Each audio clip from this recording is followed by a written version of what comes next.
Negros Occidental, abundant in both sugar and tourist spots, is a province in the Philippines occupying the northwestern half of Negros Island. It is known as the Sugar Bowl of the Philippines, for it produces more than half of the sugar output of the country. The Negros Occidental economy was primarily built on sugar. The province contributes more than half of the country's total production, and around 54% of the total agricultural land is planted with sugarcane. Raw sugar is our leading traditional export product, employing 500,000 workers. Like any monocrop industry, employment is seasonal, where we have lean months, widely known as tiempos muertos among locals.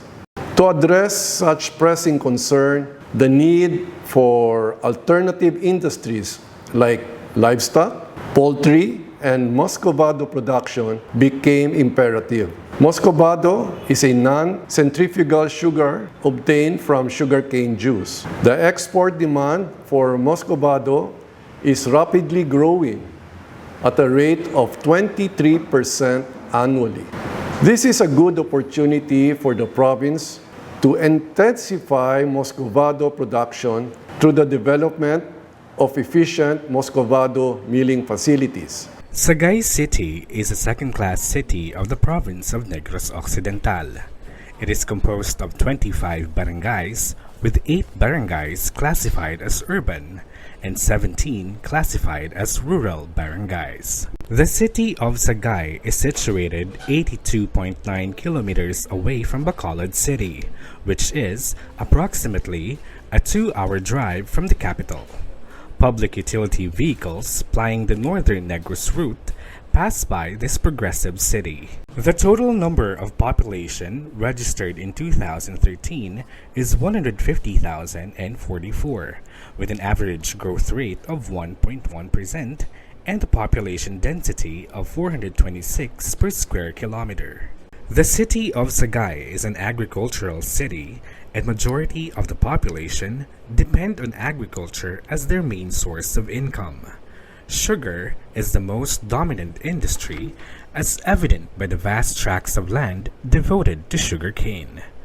The presence of sugar mills in the city show that majority of the populace receive salaries and wages either as laborers in sugarcane plantations or working in the mills. Apart from this, other sources of income are fishing and rice production. Predominantly, ang Negros Occidental is agricultural. The industry is based on sugarcane. No? Moreover, as the province of Negros Occidental gears toward being an agro-industrial province, an economic zone is currently being developed in the city to attract both local and foreign investors in establishing industries that will help boost its economy and provide additional employment for its residents. In fact, the whole country registered a negative growth rate, but diri ang Region 6 siya, may positive growth rate kita of almost 5%. No? That time, still in the peak of our milling season. No? So, ang tao may income, may sweldo, and ito ta makita nga ang agriculture gyapon, balik kita gyapon sa agriculture, no? Food security gyapon. Of course, may naapektuhan ang aton business establishments, kinagsira mga restaurants, ang aton tourism nagsira, but that is only a portion sang ekonomita.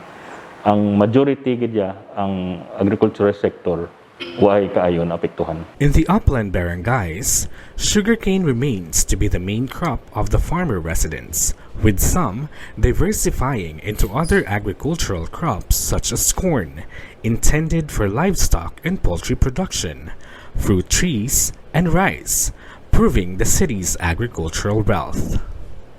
In terms of sugarcane areas intended for muscovado sugar production, Sagay City ranks first among all cities and municipalities in Negros Occidental.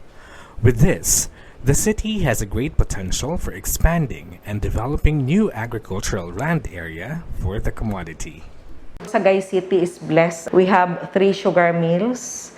We have a slaughterhouse for AAA accreditation. Then the PRDP, naghatag sa aton sang feeder port plus ang aton mga bridges. Dako gid ina siya nga bulig, no? Very important gid ina siya, especially sa agriculture sector, because ang ina siya maka-help gid sa aton farmers from hauling and transporting sang aton nga mga farm inputs and transporting our agricultural products going to the market. This, however, is hindered by the difficulty in commuting and transporting farm inputs along the overflow in Himugaan, Sagay City. This issue contributed to low productivity and limited tonnage capacity. As a key solution to this enduring problem, rural infrastructure interventions such as farm-to-market roads and bridges are among their topmost development priorities in view of attaining higher productivity and resilience in agriculture and its people, respectively. The dilemma with the existing overflow was further aggravated when Super Typhoon Yolanda lashed its force in the Visayas region in 2013. Based on the final report on the consolidated damage of Typhoon Yolanda, damage caused in infrastructures amounted to 209.2 million pesos, with roads, bridges, irrigation facilities, and public and private establishments all affected, unsafe to be utilized and occupied. This huge fraction of loss in the region brought by the typhoon immensely affected the people, especially farmers and fisherfolks, and their livelihood being put into a halt. The existing overflow bridge was built by the Sugar Central 50 years ago, when the sugar prices is still in its peak. But due to pole vaulting by sugarcane farmers, this overflow is poorly maintained, which pose danger to the riding public, particularly during rainy season.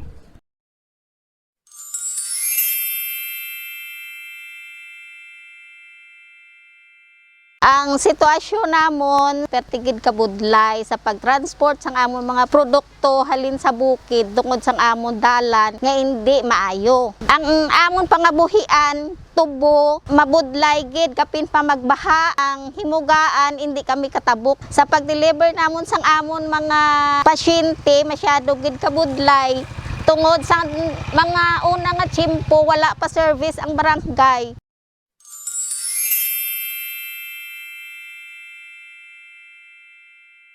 Kung mag-travel kami pa Sagay, dako gid ang inuras diri, madugay kami kaabot, tapos ang dalan perti kabudlay.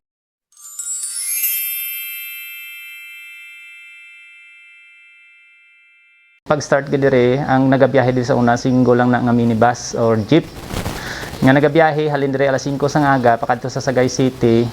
Gahalin na diri sa alas 5, maabot na dito sa alas 9. So ang amon nga pagbiyahe galabot kami dito tag alas 9, so manindahan pa na ang tao, pag-abot na sa alas 11 mihingagan man na puli kay igo naman sila makaabot diri.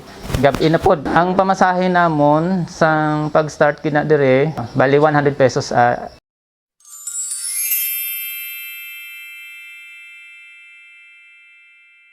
Sadto tama gid ka problema ang amon di sitwasyon sa Barangay Babira, parti labi na gid sa dalan namon. Tuig 2000 hasta 2020 nagasaper kami sa kabudlayan sa dalan, labi na sa among mga farmer. Mabudlay ang pagdulong namon sa among produkto sa sentral tungod nga ang dalan guba.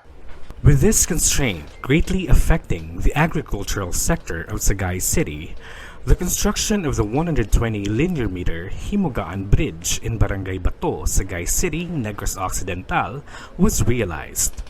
The infrastructure is seen to address the prevailing concerns specifically related to agriculture and livelihood.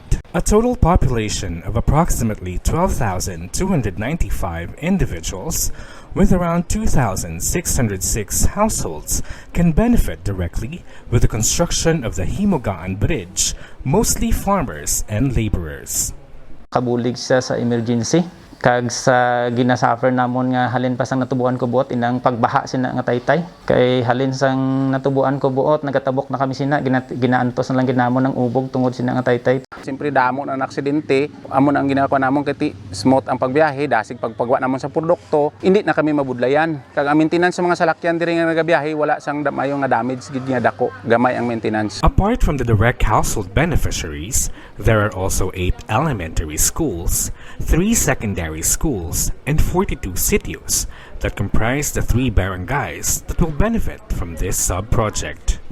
Furthermore, health centers as well as daycare centers catering to more than 1,000 mothers and children will also be served by the sub-project. As primarily linked to the Provincial Commodity Investment Plan of Negros Occidental, which is one of the PRDP tools, the muscovado production, which is the major industry practiced by the people in the area, was put at the center point that allowed the identification of gaps, thereby leading to the formulation of key solutions for the prevailing concerns regarding the commodity. Before ako nag-city agriculturist ng Sagay, I'm connected with the Department of Agriculture, Western Visayas, sa Planning, Monitoring and Evaluation Division, and at the same time, the Planning Specialist of RPCO6. For PSO Visayas, muscovado is our pilot commodity. And for Sagay City, all our PRDP sub-projects are linked sa muscovado industry. So maintindihan naton nga ang Negros kadako sang production because for Sagay alone, we have 3 sugar mills and duhagid ang naproduce ng muscovado. Ako na-appreciate ko gid personally ng paggamit sina nga mga tools. Before we will prepare our VCA, we have commodity prioritization. So with that VCA, dira tagid makita no ang mga gaps sa kada chain or kada segment sang aton nga process from input provision to production up to harvesting or trading and marketing up to processing. So makita gid naton kung ano da ang mga gaps nga wala pa sa aton. So kung ano nang wala, so dapat amo na aton i-address. Like for example, production, kung na-identify naton ang accessibility nga may difficulty kita. So like hauling or transporting our inputs, farm inputs, and at the same time, ang pag-market sang aton produce. So kinanglan gid sang i-build ang aton nga mga roads para ma-address ang aton nga logistics nga needs sa ina nga commodity. Originally, the LGU proposed the 10.826-kilometer farm-to-market road with bridge in 2015 that would cover up to the last barangay going to the mountainous area of Sagay. However, the PRDP only granted the bridge right after all the requirements were assessed. Eventually, the construction of the road started on August 1, 2018, but was funded under the Municipal Development Fund Office. The documents that were supposedly prepared by the proposing LGU for the PRDP has been instrumental in the realization of the road, as these were being utilized for the said project.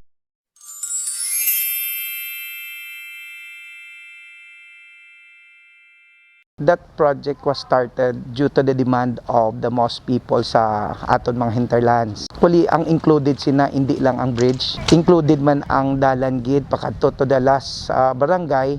Ang na-approve lang is the bridge, which is the main component of that road.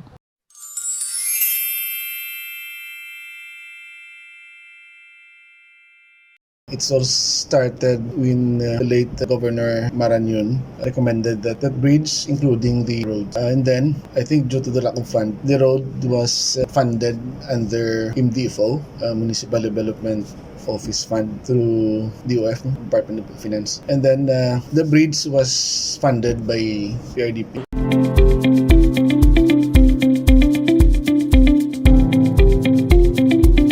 The inception and preparation of the documentary requirements for the construction of the bridge began 4 years ago. This project, if I may recall, we started 4 years ago from surveys to DED. Before finally proceeding to the project implementation, consultations were done among those who will benefit and those who will be affected by the construction of the sub-project. Balay-balay man namon dira ang kutob sang maigo kagin pang istorya namon nga kung pwede pag-operar nila kay hindi man lang isa ang beneficiary kundi tanan man sila dira nga nag-occupy sinadang area, wala man sang problema, okay man sila tanan kay gusto gid sang tawo. Prior to the bridge construction, negotiations relevant to the road right-of-way were done.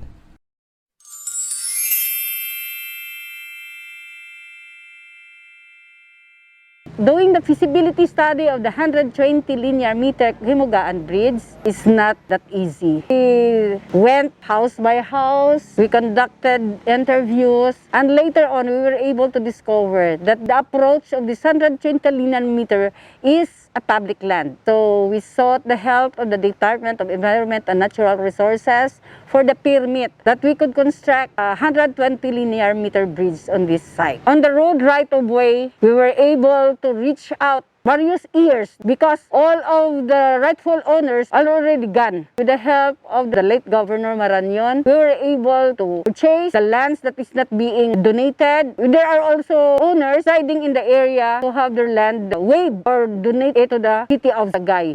A series of steps were undergone by the implementing body in order to finally materialize the project. From preparation hasta nga na-bid siya, it's really very tedious process. The preparation is joint ang province and the Sagay City. The Sagay City was the one who surveyed it. It is the share of Sagay City government with regards to the right-of-way. And our office, the Provincial Engineer's Office, is the one who designed the bridge. I would like to also give credit to the people behind it nga nag-do the legwork. No? Everybody nga nag-bulig nga mag-pull in their talent, their time to pass the requirement. Since it's a World Bank project, we need to go through a World Bank process. So the paperwork is very tedious, very detailed. But also, kita mo man nga, yes, they have a point there also nga sometimes man leave out mo ang social aspects ang mga tao nga maapektuhan sa project. Pag sugod tagid sinising paperwork 2017, kadamo blasing stumbling block. So pag groundbreaking to last year, nalipay gid ang mga tao, especially sa mga communities ta sa bukid niya finally na masugda na gid ang Himugaan Bridge.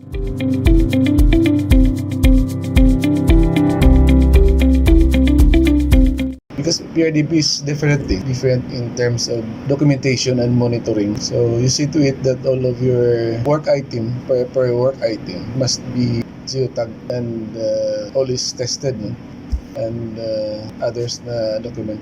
Some of the requirements, we're applying it to our projects right now. The only thing na hindi pa naman na-implement is geotag with regards to our projects. But it's really good na may na may geotag. We're slowly implementing it to our projects na locally funded. All of the requirements with regards to the implementation process, we patterned it from PRDP. Primarily, this sub-project aimed to construct 120 linear meter bridge to generate at least 5% increase in real annual household income of farmer beneficiaries, 7% increase in value of annual marketed output, and 20% increase in number of farmers and fisher folks with improved access to Department of Agriculture services.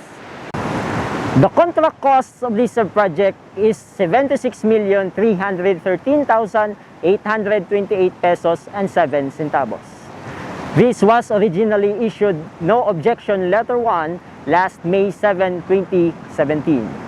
But due to the failure in bidding and changes in the design, this project reissued no objection letter 1 last September 12, 2019. For almost 10 months of procurement process, this project secured no objection letter 2 last July 22, 2020, followed by the issuance of notice to proceed last August 27, 2020, which signals the start of the implementation stage. This venture was already awarded to ESJ and Sons Construction and Construction Supply Incorporated and have started its implementation last September 6, 2020, and is bound to be completed by March 29, 2022.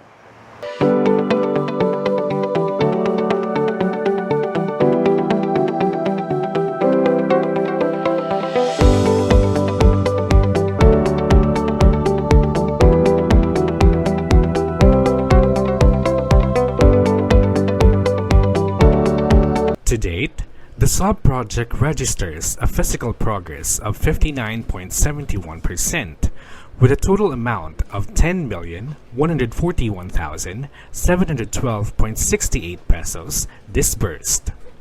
While there are challenges experienced through the course of the implementation process, observations of safety measures and health protocols were strictly done.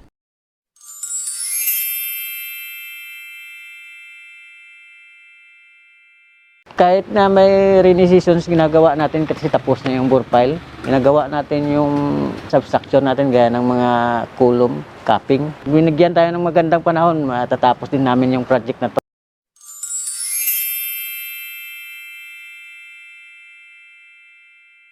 Kada buhos ta, kada may geotag ita.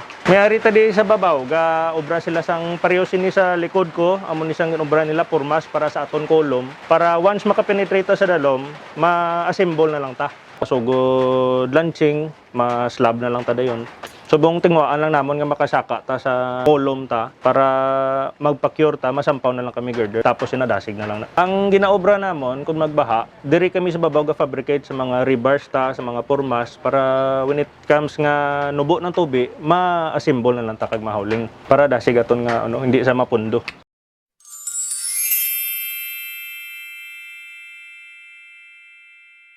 Bahagid man ang amon problema pagkabaon tat kami saka kami di sa babaw sa maobra namon pers ni mga girder nga kabilyada namon sa isa ka semana abi mabasa ka tatlo kada adlaw may tao kami naka-assign kun diin kun anong obra ko niya kali kami nga 15 may ari gid nga taga diri mo nga daw anom sila kabilog man. Pag hindi kami kabrato, ngita kami di sang lubrao namon sa babaw nga obra namon, nga batme namon, basta sa takas lang. May bantay sa amon nga tao sa tubig, paluyan lang, di lang magsige baha.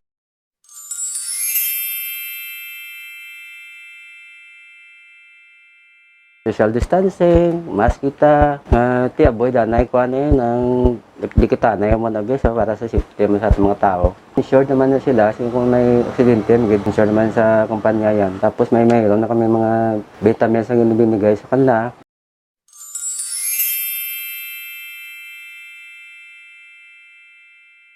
Support man ang company SS, PhilHealth, Pag-ibig. Support man ang company sa amon mga pinanglanang. Kakuan gid nga bulig, bugas, kalanon gid. Amo gid ang pinakakuan. Pasalamat man lang mi nga amon na bulig. Mayara man pinansyal. Tagaan mo kami nila. Mga pismas, paras na mga bulong man di. Kung nano'y request namon sila, inatag man nila. With more than halfway in terms of the physical progress, the provincial and municipal government of Negros Occidental and Sagay City, respectively, commit to impose various regulations that would ensure the sustainability of the project.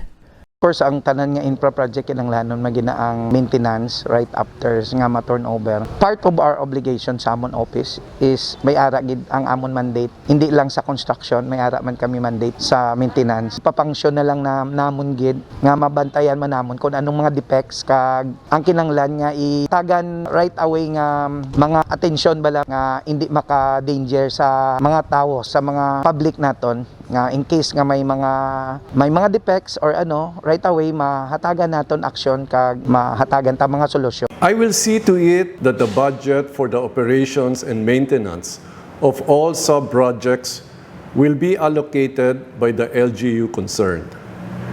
We have to make sure that resolutions concerning load and speed limit will be strictly implemented, including the 10-meter road width formation and the prohibition of illegal structures on all sub-projects. As the key beneficiaries of the projects, through the DAPRDP, the local government units and recipients of the 120 linear meters Himugaan Bridge, located in Barangay Bato, convey their utmost gratitude to the World Bank as the funding agency and all other entities which have played a vital role in the realization of the project. Kung ba na isa ka farmer sa diri sa Colonia Divina, kag nangin chairman siya sang cooperative, kay na niya ginahulat nga ma-materialize mo ti ginakuha niya gid nga dako ginangakuan nga mabulig. Kag sang ang grabing pagsakripisyo ya nga pagpapirma sa mga right of way bala sa tao, dako gid kayang mabulig sina kung natapos ang Taytay dako kay ang mga produkto diri sa kolonya makatransport nga bisan anytime bala mabaha man or hindi katabok na siya. Kay ti isang buhi pa to siya 2018 siya napatay mo. Sang before sina nga pagkuan niya grabe nga nang sa kuan niya nga matigayon gina. Pre daw amo naging doon na kuanan man ko bala nga nasubuan man ko bala nga ginaubra na subong Taytay at least bala na ubra na gid man siya nga sang daw hindi na bala naabtan nga naglamit na ang kabataan ko gambal man nga nagnami na subong dalan na noon wain abtan ni Papa. Una siya nga nagpasalamat kami sa World Bank nga gin-grant niya ang matigayon ang Taytay. Pasalamat man kami sa PRDP nga na kuanan niya gid kay sa pila ka tuig nga na experience balik sa kolonya na kuan nga kabudlay gid kun magbaha diri ang amon nga Himugaan River ang overflow bilang nga napatigayon kag sa province nga na tigayon nga nahatag diri sa amon sa Himugaan River ang project nga ina nga Taytay nga ginaobra subong. So nagapasalamat ko sa PRDP kag sa World Bank kag sa City sa Sagay nga natagaan nila sang pagtamod nga ining lugar ang Barangay Colonia Divina gin pukusan nila matagaan sang dalan ni Manami kag ang Taytay kag dako gid ang advantage nga nahimo kay simpre ang pagpagwa namon sa produkto ang mga makal diri sa among produkto nagakagto na kaysa hindi na kami mabudlayan sa pag-travel namon hindi ma-damage ang amon mga product so ginapasalamatan gid namon sa gobyerno nga wala kami diri gin pabaya. So nagpasalamat gid kami sa PRDP. It is because it is a great help sa economy kag ang mga product naton sang mga pumuluyo madala nila without hindrance nga magbaha kag ang danger sang magbaha since ang existing is an overflow bridge.